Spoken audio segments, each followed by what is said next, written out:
នៅផ្នែកខាងក្នុងសន្តិក្តី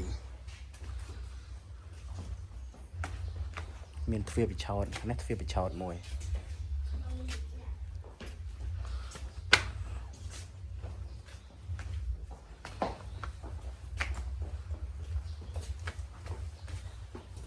អូតែមានជ្រឹងមានជើង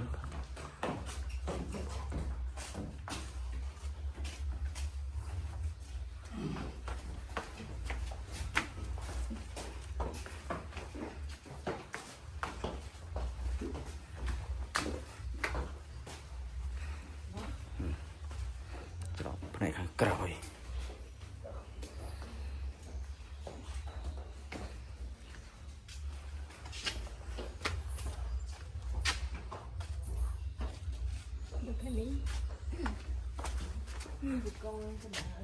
ដូចគប់ពេជ្រចឹង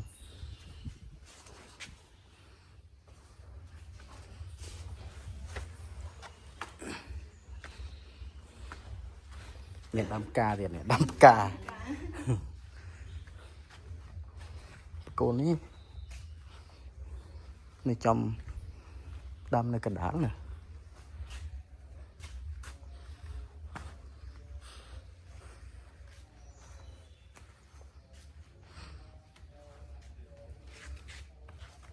ស្អាតនៅស្អាត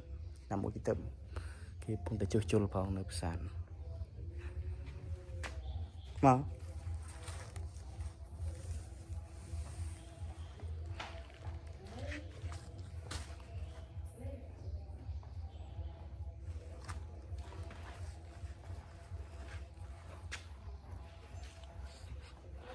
អារម្មណ៍ស្រស់ស្រាយទេ